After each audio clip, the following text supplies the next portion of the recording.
बिहार विधानसभा चुनाव मैथिली ठाकुर लड़ सकती हैं, इस तरीके की खबर है। लेकिन किस सीट से वो चुनाव लड़ेंगी, इस पर बात करेंगे। नमस्कार, मैं हूं आपके साथ जया मिश्रा और आप मुझे न्यूज़ 18 के डिजिटल प्लेटफॉर्म पर देख रहे हैं। मैथिली ठाकुर को लेकर खबर ये है कि वो अलीनगर सीट से लड़ सकती हैं चुनाव, या फिर बेनीपट्टी से भी वो चुनाव लड़ सकती हैं।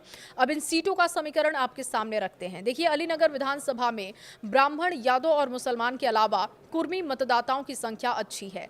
साल 2020 की बात करते हैं। सबसे पहले अलीनगर विधानसभा राष्ट्रीय जनता दल के अब्दुल बारी सिद्दीकी का गढ़ माना जाता था।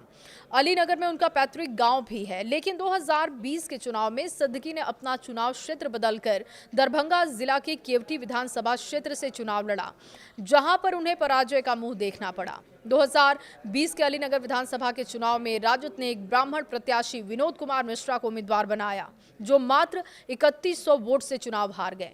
उनकी हार के पीछे का मुख्य कारण मुस्लिम यादव समीकरण को बिखराव के रूप में देखा जाता है कि वहां पर बिखराव हुआ और उसी की वजह से वहां पर हार का सामना करना पड़ा। 2020 के चुनाव में ही यादवों का कुछ वोट एनडीए प्रत्याशी मिस्ट्री लाल यादव के यादव होने की वजह से उन्हें मिला।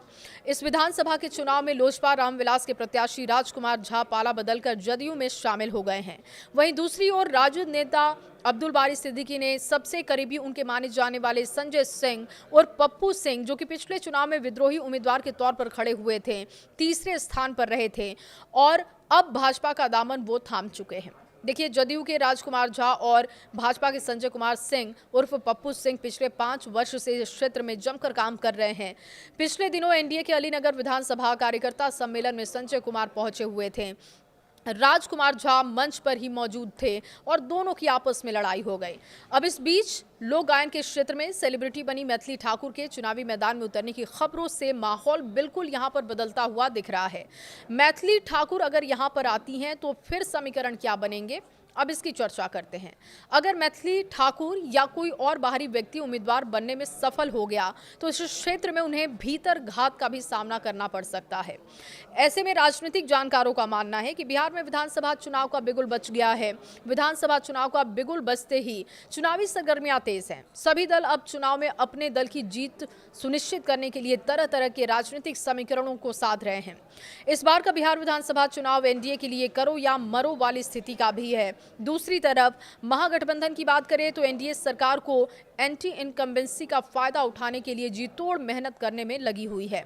सभी राजनीतिक दल विधानसभा सीट पर प्रत्याशी को उतारने से पहले गहन सोच विचार कर रहे हैं, जिससे कि विधानसभा सीट को जीत लिया जाए। और ऐसे में देश की जानी मानी लोक गायिका मैथिली ठाकुर को भी बीजेपी चुनावी मैदान में भेजने की तैयारी में है। हालांकि मैथिली ठाकुर ने कहां से अब तक चुनाव लड़ने की इच्छा रखी है और पार्टी उनको कहां से मौका देगी, ये साफ नहीं है। लेकिन मैथिली ने एक बयान दिया कि वो अपने क्षेत्र से चुनाव लड़ना चाहती हैं। वो अपने गांव यानी कि बेनीपट्टी विधानसभा सीट से चुनाव लड़ सकती हैं। पूर्व में वामपंथियों का गढ़ कहे जाने वाले बेनीपट्टी विधानसभा क्षेत्र में ब्राह्मणों की आबादी सबसे ज्यादा है। इसकी वजह से जातीय गणित का फायदा भी ब्राह्मण समुदाय के प्रत्याशियों को मिल रहा है। दल चाहे वामपंथी हो, कांग्रेस हो, भाजपा हो, इस क्षेत्र में सभी दल अधिकतर ब्राह्मण प्रत्याशियों पर ही फोकस करते हैं, उन पर ही अपना दांव लगाते हैं। जीत का परचम भी ब्राह्मण प्रत्याशियों के द्वारा ही लहराया जाता है। इस विधानसभा सीट से अभी बीजेपी के विधायक विनोद नारायण झा प्रतिनिधित्व कर रहे हैं। 2015 में कांग्रेस इस सीट पर जीती थी। वर्तमान में चल रहे चुनावी सरगर्मी के बीच मैथिली ठाकुर को अगर बीजेपी बेनीपट्टी विधानसभा सीट से चुनावी मैदान में उतारती है तो मैथिली के लिए ये राहें इतनी आसान नहीं होने वाली। कैसे, वो भी आपको समझाते हैं। 32,000 से ज्यादा मतों से चुनाव जीतने वाले विनोद नारायण झा का चुनावी टिकट काटकर अगर मैथिली को टिकट पार्टी देती है तो स्थानीय नेता बगावत कर सकते हैं और इसका सीधा खामियाजा मैथिली को उठाना पड़ सकता है। देखिए, पूर्व से बीजेपी से अपने दावेदारी लेने की कोशिश में लगातार विधानसभा क्षेत्र में काम करने वाले नेता बी झा मृणाल भी बागी हो सकते हैं। और ऐसे में बीजेपी कैसे समीकरणों को साधती है सीट पर? क्या मैथिली ठाकुर ने जो इच्छा जाहिर की है कि वो अपनी विधानसभा क्षेत्र से ही चुनाव लड़ना चाहती हैं, तो क्या उसका ख्याल रखा जाता है या फिर बीजेपी मैथिली ठाकुर के लिए कोई और सियासी समीकरण साधती है? ये देखना बहुत दिलचस्प होगा। फिलहाल मैथिली के लिए ये बड़ा मौका है और विधानसभा इलेक्शन अगर वो जीतती हैं तो उनके लिए ये गौरव की बात होगी और बिहार के लिए, मिथिलांचल के लिए भी गौरव की बात होगी। खबर पर राय आपकी क्या है, कमेंट बॉक्स में ज़रूर बताइएगा।